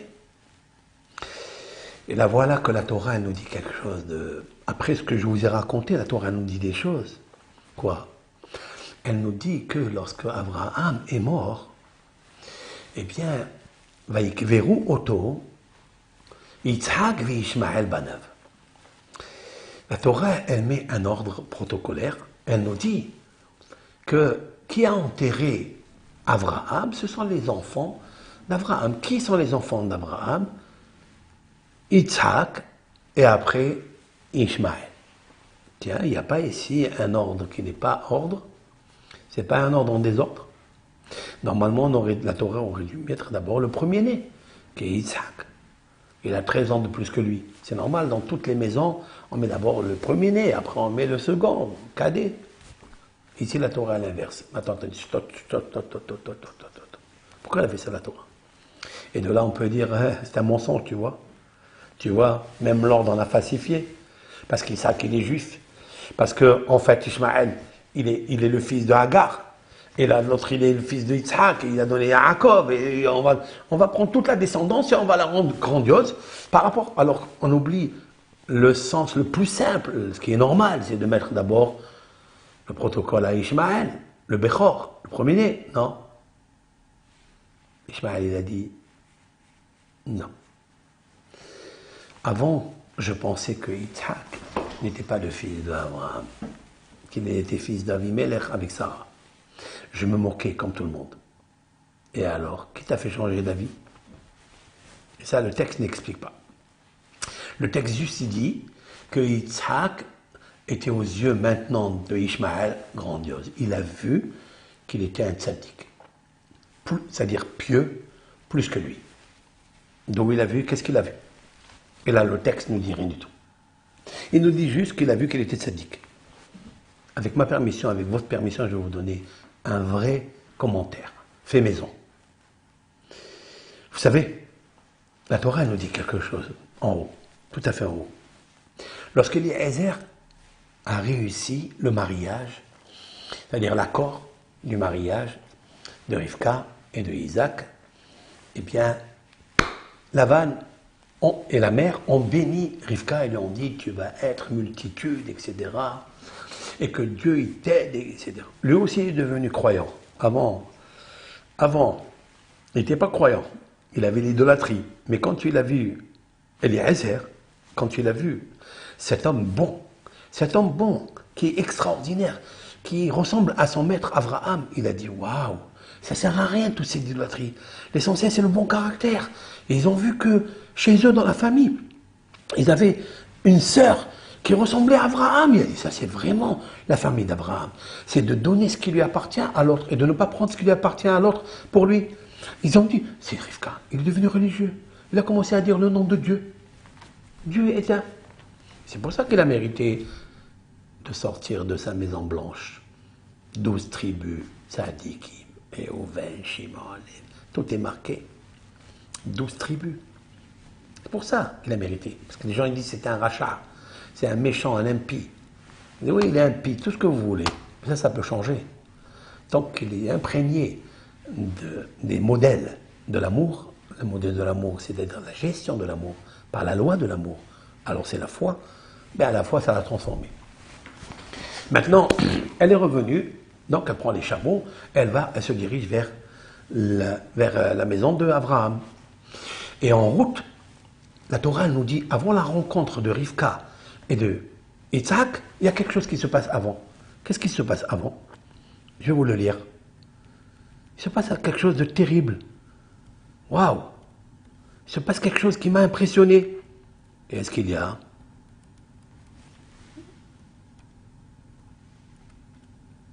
Je le retrouve dans le texte parce que j'ai pas le même.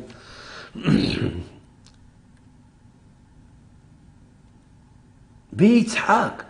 Parce que là, Torah nous dit que Eliezer et les hommes qui l'accompagnaient et Rivka se dirigeaient vers l'homme qu'ils ont vu arriver.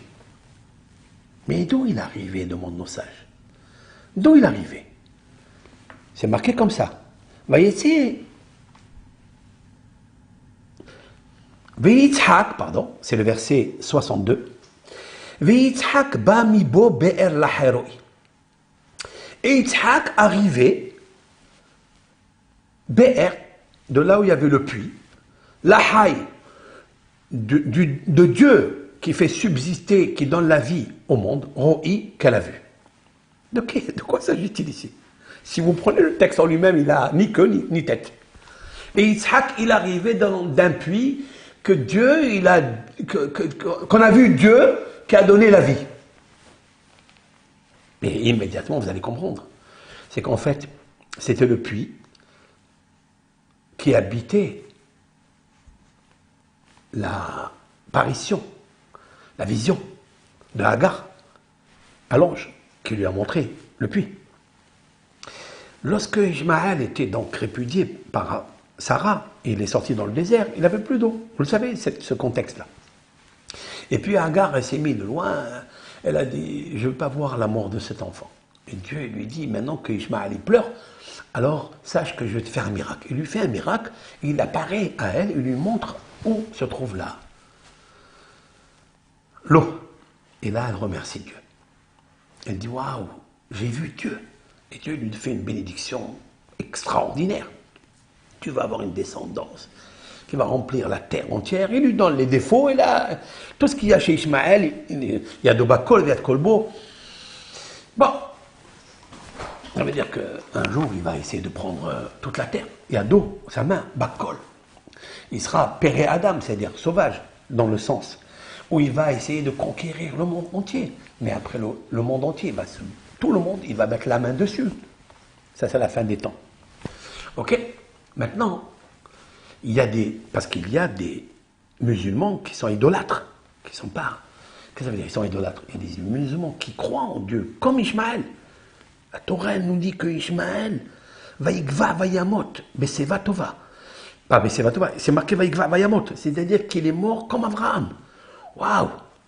Et nos sages disent, quand le terme Vaïgva, mourir avec tranquillité, c'est pas avec gêne. Vous savez quelle est la mort d'un homme qui meurt sans gêne?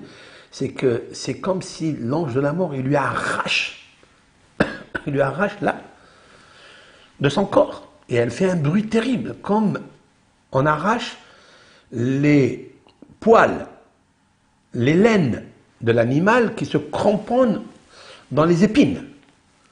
Hein? Lorsque on prend de la laine et on la cramponne, on entremêle dans les arbustes, dans les épines, ben quand tu veux arracher ça, elle fait un bruit terrible. Nos sages disent à quoi ça ressemble lorsque l'ange de la mort, il enlève l'âme d'un rachat, d'un méchant, c'est comme ça, disent nos sages. Et là, la Torah, elle nous parle de Ishmaël, qu'elle lui enlève, qu'il est mort tranquillement, comme un cheveu que je tire d'une marmite de lait, d'une soupe. Il ne fait pas de bruit. Facilement, je peux l'enlever. Comme ça disent nos sages. Et de là, on voit qu'il était Rashi. Et le Talmud, c'est tiré du Talmud. Il dit qu'il était tzaddik, qu'il était un homme juste. Mais il est devenu tzaddik quand? Ben, il est devenu tzaddik quand tu l'as vu.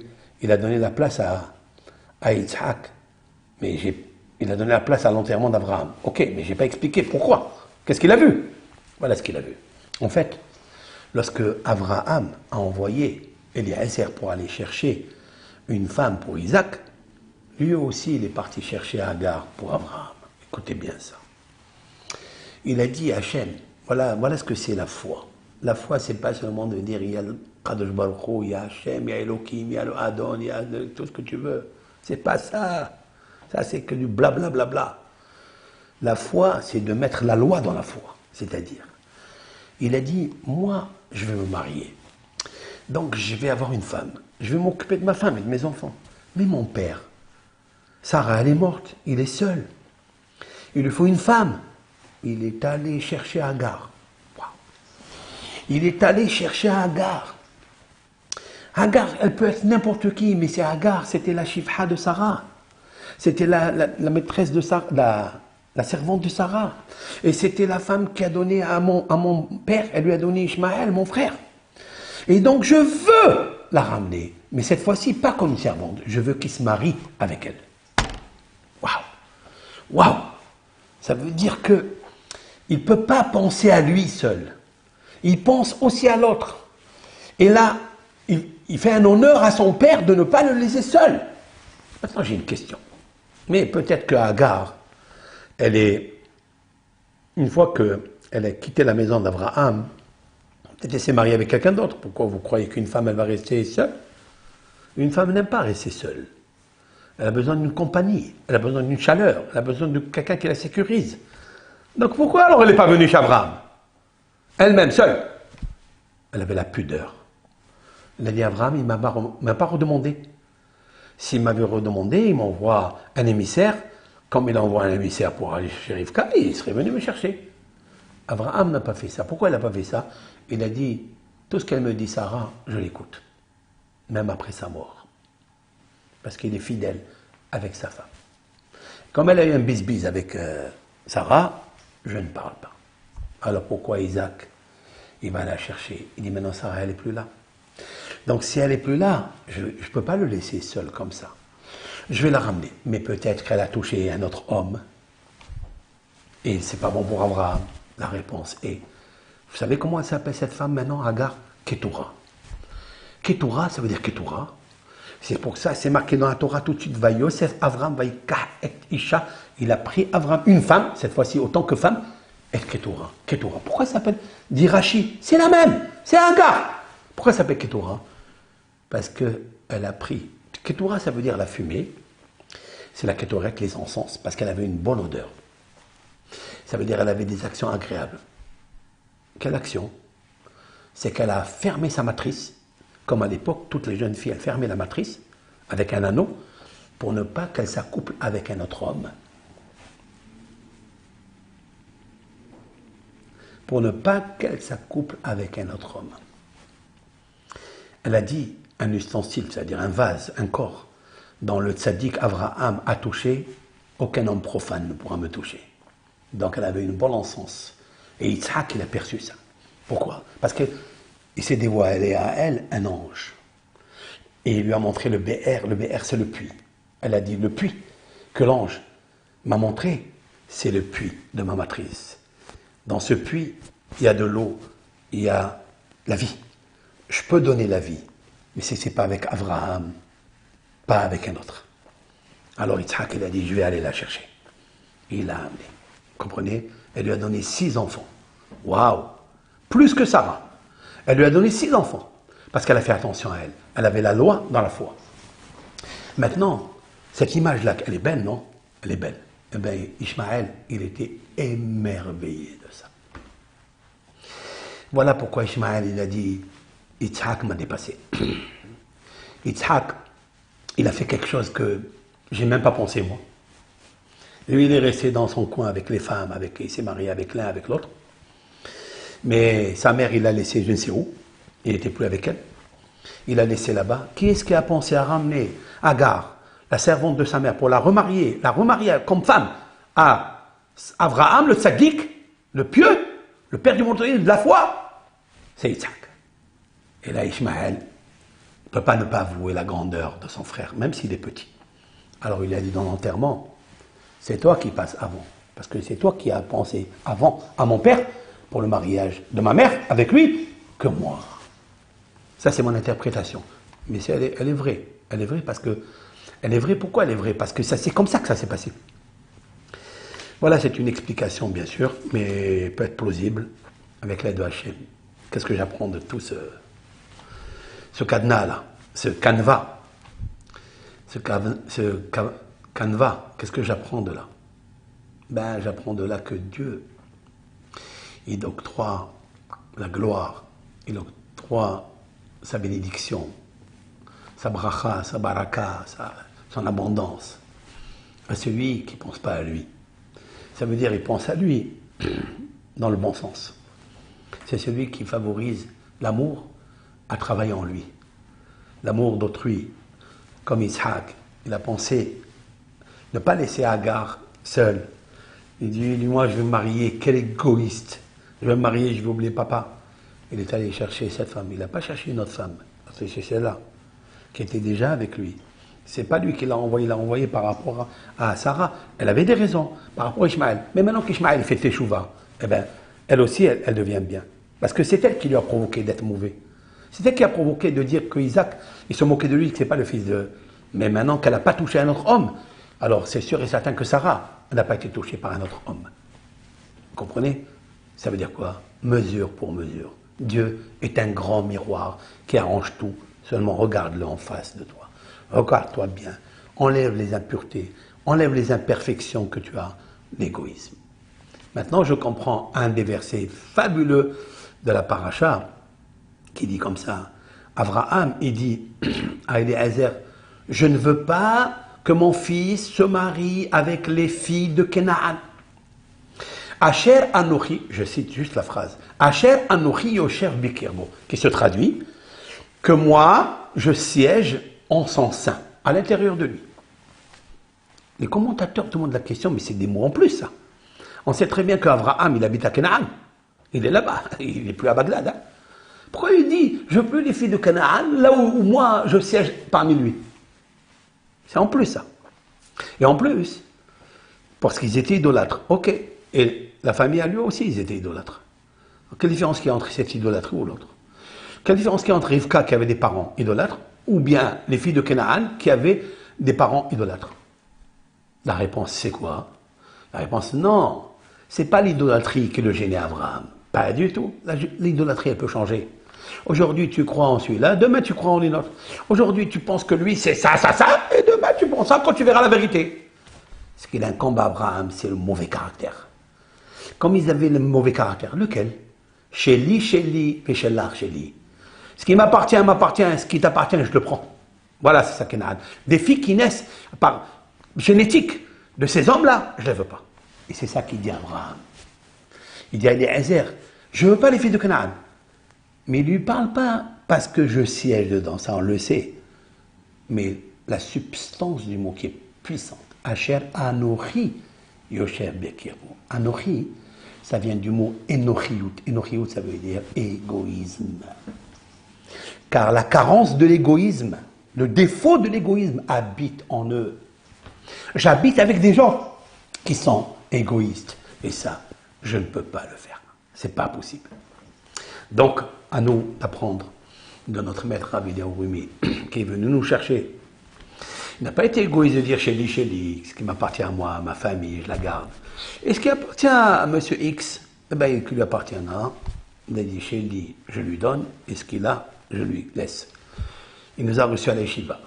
Moi et beaucoup d'élèves, beaucoup de rabbins qui sont sortis vraiment des gens qui ont de l'amour, pas seulement la connaissance, parce qu'il y a beaucoup de rabbins chez nous qui sont sortis avec la connaissance, mais ce n'est pas ça l'essentiel. Pas du tout, c'est la reconnaissance.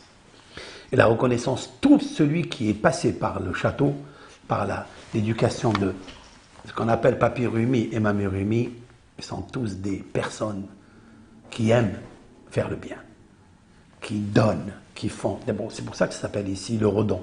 Ben, le redon, on redonne. On a appris du rave. On n'est pas des radines, des radins. On donne. Et ça, on l'a appris de qui? De Abraham. Et le rave, vraiment, Nishmato Eden, il était.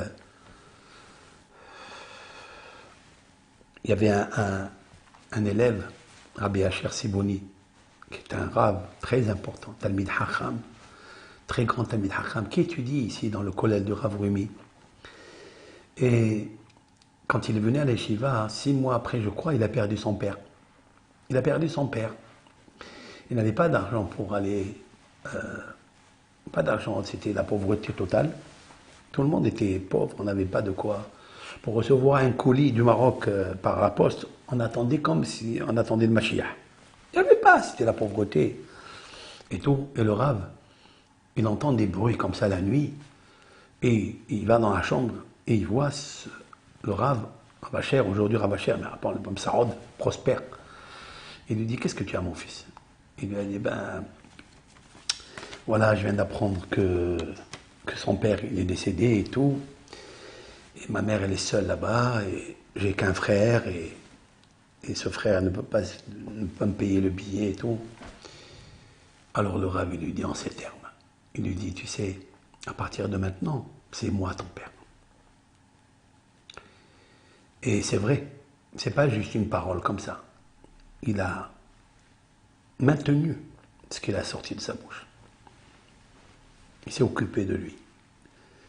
Lui a trouvé le Shidour, c'est-à-dire la mariée, qui est une femme exceptionnelle, avec des enfants aujourd'hui, tous, dans le Derech Hashem, dans le Derech de la Torah, dans la foi en unique Dieu, avec des Midot Tovot, des enfants et des petits-enfants. La fille, elle étudiait dans le col des séminaires des filles. Et il l'a mariée. Il y avait beaucoup d'empêchements. Il a tenu tête. J'ai dit, j'étais son père. Eh bien, je ferai ce qu'il y a à faire. Après, il l'a meublé, il a fait le mariage, tout. Ce qui m'appartient, ça t'appartient. Et ce qui t'appartient, ça t'appartient. Vous comprenez? J'ai des anecdotes comme ça, des autoroutes d'anecdotes. Beaucoup de tout. En fait, c'est ça l'amour. C'est ça l'amour, c'est de construire l'autre par ses propres moyens. Et Baruch Hashem, ben voilà, il y a des générations. C'est pourquoi je prends ce cours, je l'ai dédié à lui, parce qu'il faut se prosterner devant un homme comme ça. Devant un homme qui est bon, devant un homme qui a donné tout pour nous, il faut se prosterner à terre. C'est vrai? Ou bien c'est d'idolâtrie, ça? Je vous pose la question.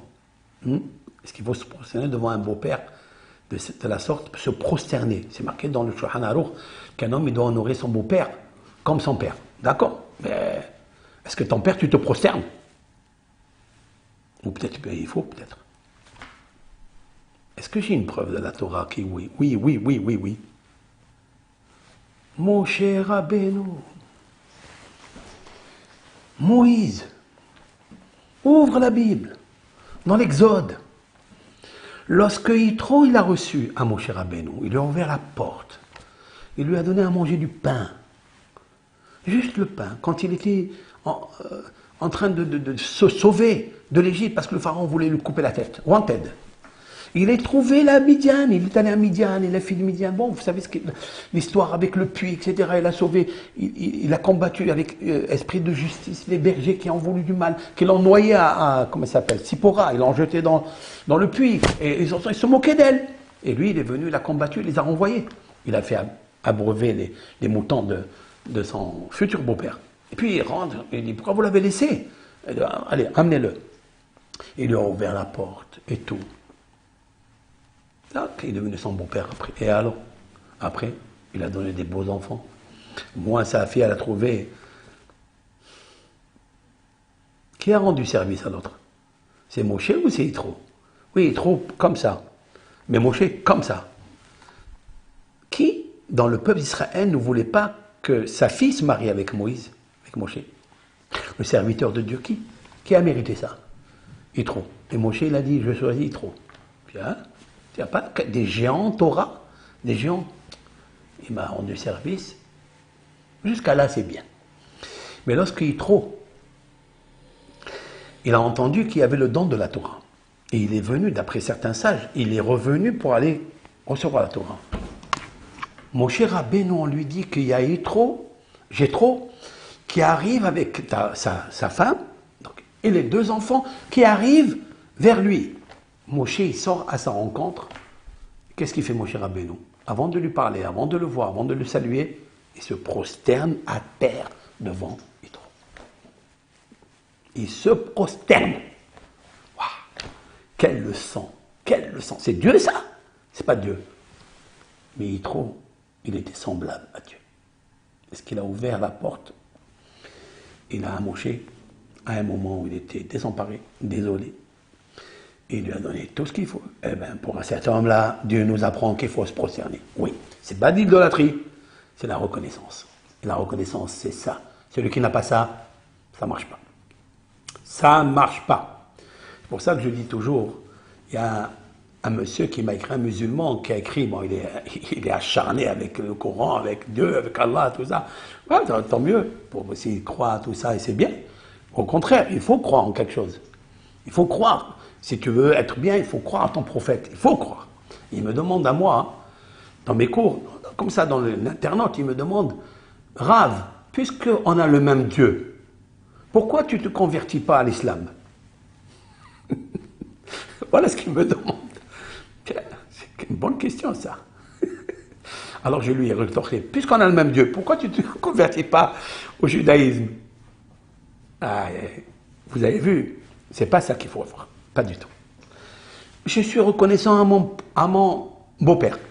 Mon beau-père, il m'a éduqué par rapport à la Torah, qu'il a étudié par ses maîtres. Lui, il est reconnaissant à ses maîtres. Moi, je suis